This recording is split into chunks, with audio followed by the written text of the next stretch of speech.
Hi guys, welcome to shop Rjpasini.com. My name is Rich Pasini. I have I do sneak peek videos, demo videos, and intro videos. And this video I'm doing right now is just a very basic and brief info video. I received on my YouTube channel. I don't know if the person's a follower. I just came across, stumbled across my channel, and it was inquiring about taking returns back on electronics. So I'm going to put my glass on over here, and I'm going to read what the message says over here. And we'll take it from here. It says, do you join a note like, please, comma, in case of return, yada, yada, yada, or message them on how to pack the item once they let you know they want to return it? Question mark. Most people I know have never shipped electronics or heavy items. Basically, they have no clue on how to pack them securely. I'm very hesitant about selling heavy items just because of this potential issues.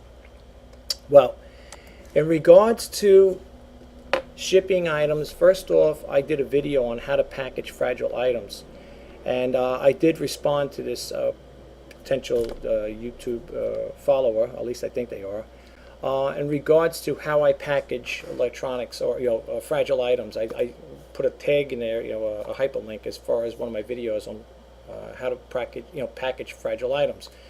In regards to printers, now I do sell printers, of course, and I'm thinking of getting out of them, but in lieu of that, my rule of thumb is when it comes to packaging electronics like that, such as printers or maybe laptops or whatever, I have a rule. It's called my rule is 1 to 2 inch padding. Well, no, 2 to 3 inch padding, depending on how heavy the item is. Okay, if it's an item like a laptop that it's small, I usually pad it with at least 2 inches of padding all the way around. Now people may say, well, what do you use for padding? Do you use bubble wrap? Do you use paper? How do you do it? When it comes to packaging things like a laptop, if I have the bubble wrap available, I will use it. In most cases, what I do is I will wrap the item in plastic first. That's the first thing. Then I wrap it with cardboard. Okay. This is to ensure that if it does, anything happens to it, it'll be protected in the cardboard. The cardboard hopefully will protect it from getting damaged on the corners, the edge, whatever.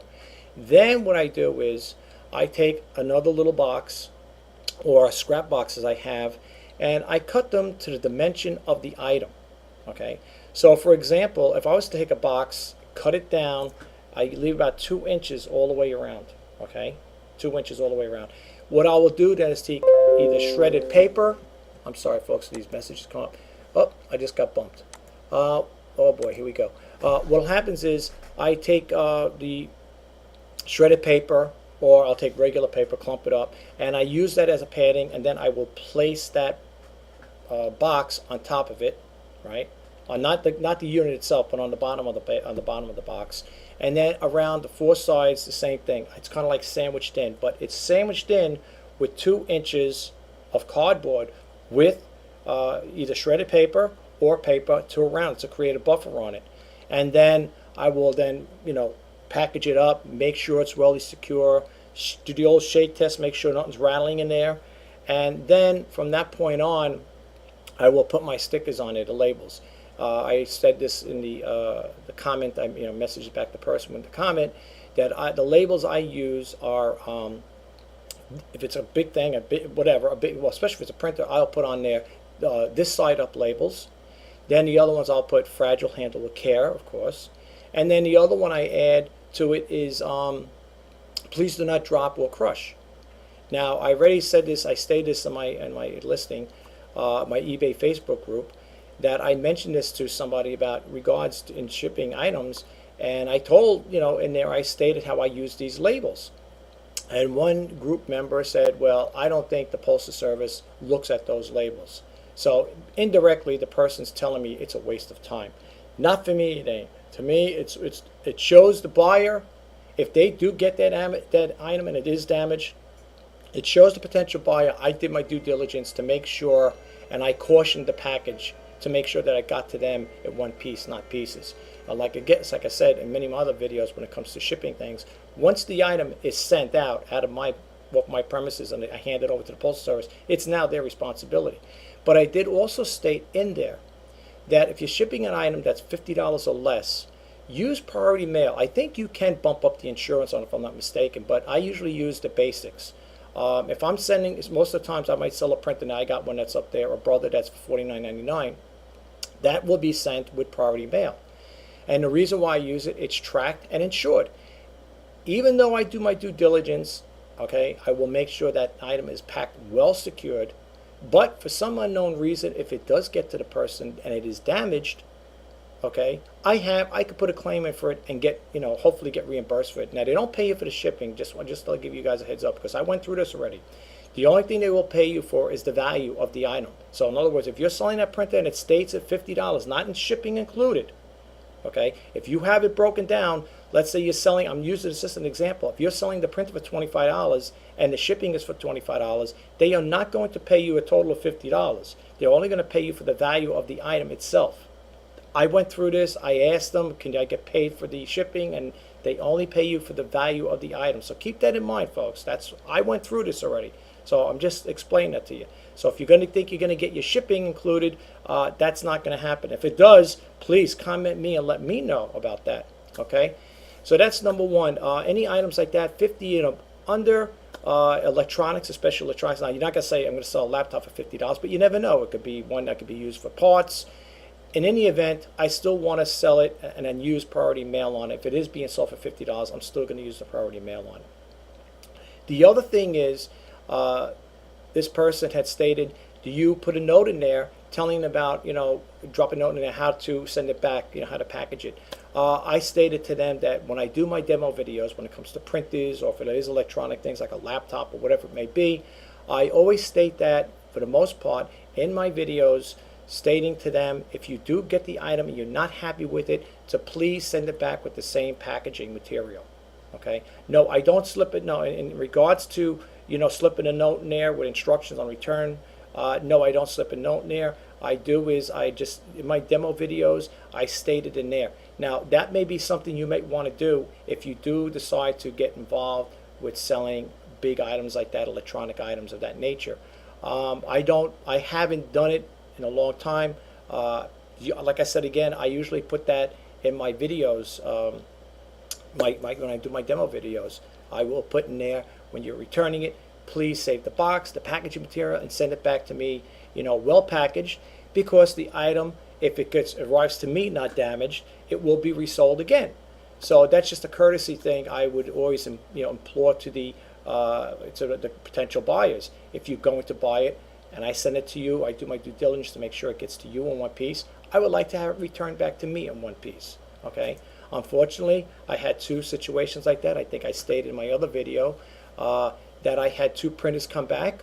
One came back good because the buyer didn't want it, they just changed their mind, they didn't want it, there was nothing wrong with it. They sent it back to me, and it wasn't well packaged, and it got damaged, and that printer had to go up for parts not working. Another buyer had a printer, claimed the item was defective, which it wasn't defective. I had sent it to the buyer. It got there supposedly in one piece, not pieces, and the buyer stated that it was defective and wanted to send it back and return it to me. Not packaging it well, it came back and it wasn't that packaged well, and that was damaged too. So I have two printers right now on eBay listings that are being sold for parts not working. So in regards, I hope this answers your questions. If you are watching this, if you are a follower, no, I don't add any notations in there. That may be something you might want to do. Maybe that might be something I might want to do going forward. But to be honest with you, I don't think I'm going to be pointing in that direction with the heavy items anymore. And the reason why I state that there is not because of the fragility of it, that I got to worry about it getting broken. It's that they're getting too cumbersome, and I am getting older, even though I am getting older, and I don't want to start carrying big boxes to the post office. That's just me. I mean, I know I can call up and have the postal service pick up the boxes and stuff, but I just don't want to deal with that, big packaging. And then if it gets to the buyer and they don't want it, it comes back to me and I'm stuck with it. Like I said, I had two good working printers, and now they're both damaged because the buyer decided at the last moment they didn't want it, or one claimed it was defective when it wasn't. It might have got jostled going there to the, that's what the buyer said. It could have got damaged, or maybe when it got shipped over to them, maybe they might have dropped it at the Postal Service. And the Postal Service, I got to tell you, if they dropped the package, they can say, oh, by the way, I damaged your package. But, you know, you get these things that happen. And, you know, me personally, I don't really want to deal with the electronic items like that unless they're brand spanking new, which is very unlikely it's going to happen. But with the printers I do have, if I could find that video, like I said, I got enough videos. I think I done a video where I showed how I package heavy items like that. If I could find it, I will post that link on there. And for those who are curious of how I package those type items, you could see it in the video. I just got to look through it. Like I said, I got over 400 here, so it's not a lot of videos, but it's enough to go through. I got to go through one by one to see if I can find it, and I will post that link up there. I hope that answers your question. This is just a brief overview on that question there to answer the potential viewer or person that just landed on a channel, maybe out of curiosity in regards to shipping items out. But anyway, that's all I could say to you guys. If you have any questions, you want to see me do certain videos, if you do ever want to see me from start to finish, when the time comes I do sell a printer, I could show you pretty much how I do it. It is time consuming, but I do it custom. I do custom packaging like that, to be honest with you folks. Does it work? Yes, it does. I do it with minimal packaging material, to be honest with you. It's a pretty cool way I do it. As far as I'm concerned, some other people may say, well, there's nothing so cool about it. All you're doing is just X, Y, and Z. But you'd have to see me doing it. You know, I'd have to see it in action. The thing is, when it comes to packaging things like that, you know it and I know it. We ain't going to have the same packaging material as when the item was bought brand new. Okay, so you have to, circumvent the problem by doing your own ingenuity and, doing your own like kind of invention. And that's what I've done in the past. People may say, well, if that's the case, how come you're getting 2 printers that return? Again, out of all the printers I sold, that's the only 2 that came back like that. And again, it wasn't my fault. So if I sold 10 printers or 15 printers, out of all of those printers I sold, I don't sell a lot of them, but out of all those printers I sold and I got 2 returns, I think that's a pretty good thing. But the simple reason, for the simple fact is, it's not that we're returned because it was poor packaging. I don't package the items poorly like that, to be honest with you. When it comes to electronics, I make sure they're well packaged, okay? And I have a pretty good, track record as far as like shipping things out. Like I said once before, in my other video I think I did yesterday, please check my feedbacks out, see what other people are stating in there. And again, if you like what you see, please check out my eBay listings. I'm not doing this. This isn't a segue to check out my listings, whatever, but I'm just responding to a potential YouTube follower. So anyway, I'm going to get going, guys. Thanks again for stopping by. If you have any questions, please don't hesitate to message me. I'd be more than happy to answer your questions. I hope this information helped. And if I could find that video on how I package up big items like that, I will post it in the comment link below. Thanks again. Have a great day, guys, and I will talk to you soon. Bye now.